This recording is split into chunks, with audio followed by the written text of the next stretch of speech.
Thank you for tuning in to Grief Intelligence. If you haven't, please subscribe, like, comment. Today's topic, I'm going to jump right in, is about the first time. And there have been several firsts that have already happened since Latoya passed 2 months ago. And as quick as they come, another one comes around again. The first time you come home from work or visiting and she's not there and you know she's not coming back. The first time the children ask if mommy's coming home. The first time you go to call and you realize she's not going to pick up and to hang up the phone. Last week, Friday, would have been my niece and her husband's 15th anniversary. Next month, it'll be the first Mother's Day without her. Then it'll be the first Father's Day. It'll be her husband's first birthday without her next month. Just the first don't stop coming. And it has been rough. And I realized that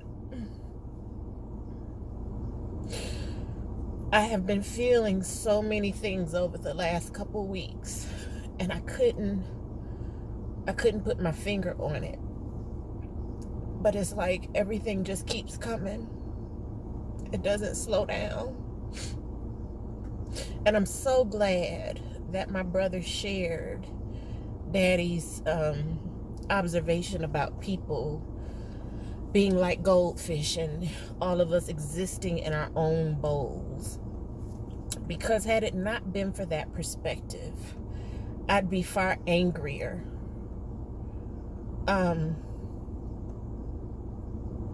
That everybody is just, moving on and we're just feeling it by ourselves.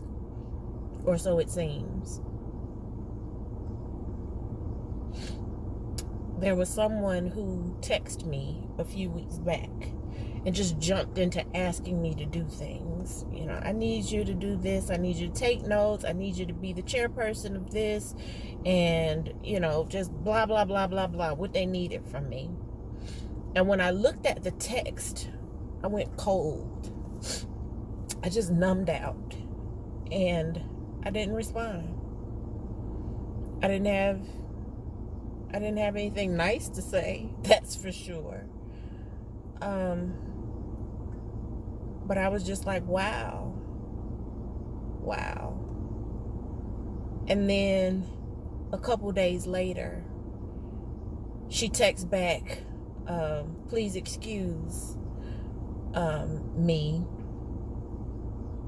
I realized that, you're going through some things and just, pretty much forget I sent the text.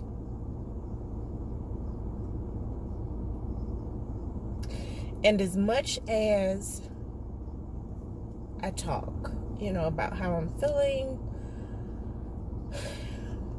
or what I've been thinking or what I've been doing, it still feels really lonely because only I feel how I feel. Only I see through my eyes. Only I walk in my shoes. So again, I'm so grateful for that perspective reminding me that it's not so much people don't care. It's just we have our own stuff to deal with. And as much as people can, some do far more than others. And there are some who have really disappointed me because I thought they would be more supportive, but I also recognize that everybody looks at me like I don't need anybody to lean on. You know, I'm so sick of hearing be strong and you're so strong and all of this strong. Don't talk to me about strong. I'm sick of strong.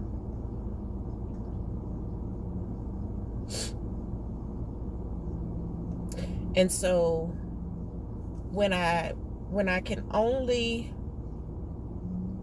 see that folks who I thought would have reached out in a different way, or reached out like I would have reached out, and that's too high of an expectation to put on people. I get that, but I still feel how I feel. It's hurtful. It's disappointing. And it makes these firsts feel even more lonely. And I'm careful not to lean too hard, because I realize other people have their stuff too. And nobody's really responsible for me but me. But I tell you the truth, I'm so grateful for my mother.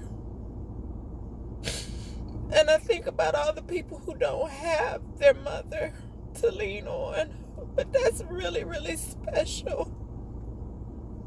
It's really, really special. Because she knows me like nobody else. And there are things that she continues to tell me about me now.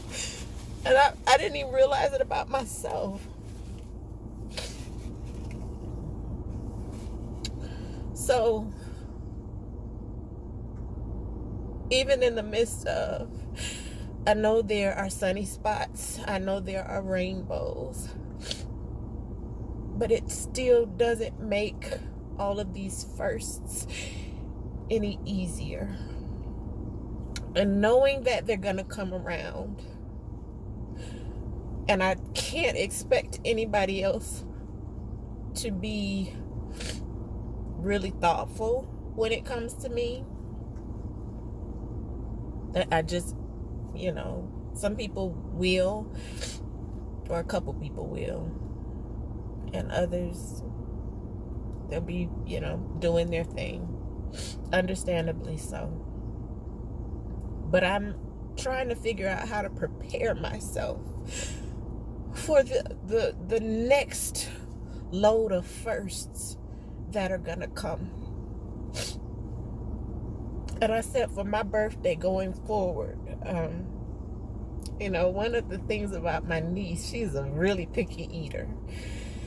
And we would go to nice restaurants because I love to eat. I love to try different cuisines. And knowing that she didn't have, as flexible a palate as me, I might pick some place like the Cheesecake Factory or, something along those lines.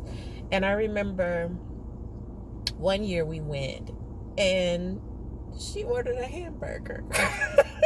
A hamburger and fries. And I was like, that's what you're going to order? And she's like, yep, it's safe.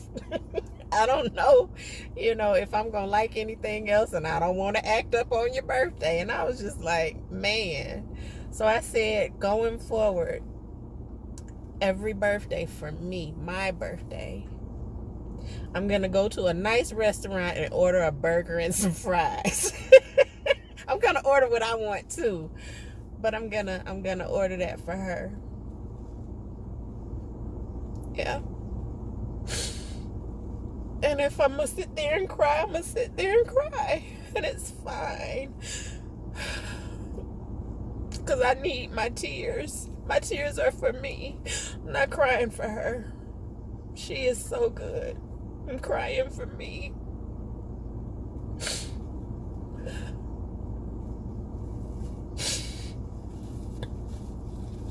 And then for her birthday, because she loved to play cards, I'm gonna find somebody to play cards with me.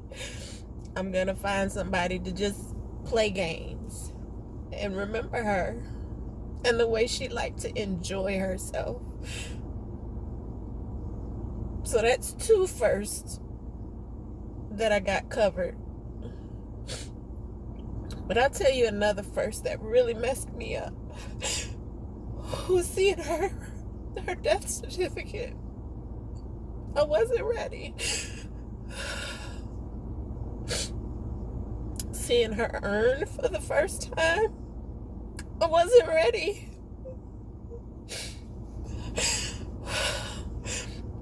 Helping to bathe her children for the first time. And all I could think was, she's supposed to be here doing this. I wasn't ready.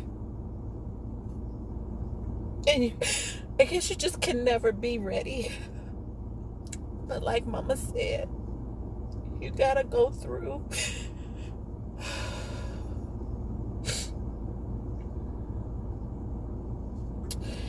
And although, the first time for some things is worse than others, there are some things that just every time it hits, it hurts the same. Like when her baby girl asked me, Mama coming home? And I'm sorry about the lighting. Just came home from grocery shopping and the sun is going down, but I needed to talk. I needed to talk. So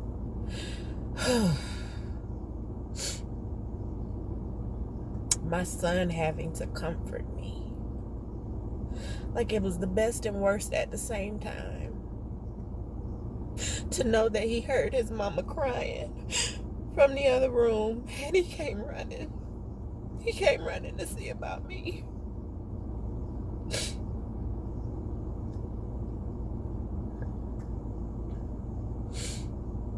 And this is rough.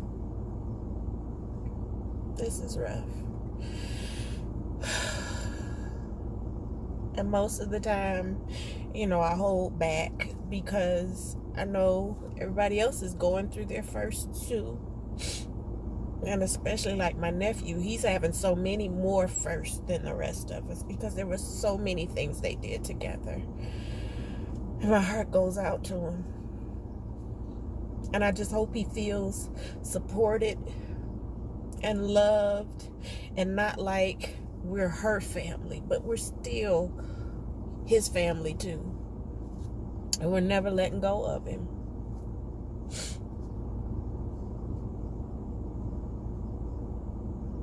Yeah.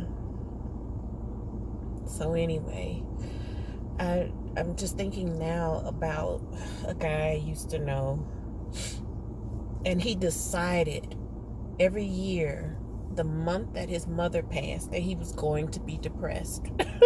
And the whole month, he wasn't doing nothing, didn't want to talk. He just was sad. And I met him more than 10 years after his mom passed, and he was holding to his tradition. But that's not what I want. Nope. My niece was happy. She enjoyed her life. And that's what I'm going to figure out how to do more of. I miss her so much.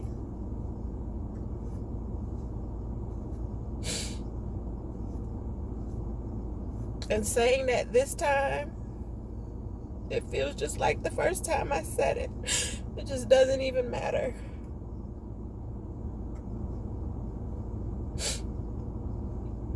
I keep having to tell people that she's gone. And it continues to hurt.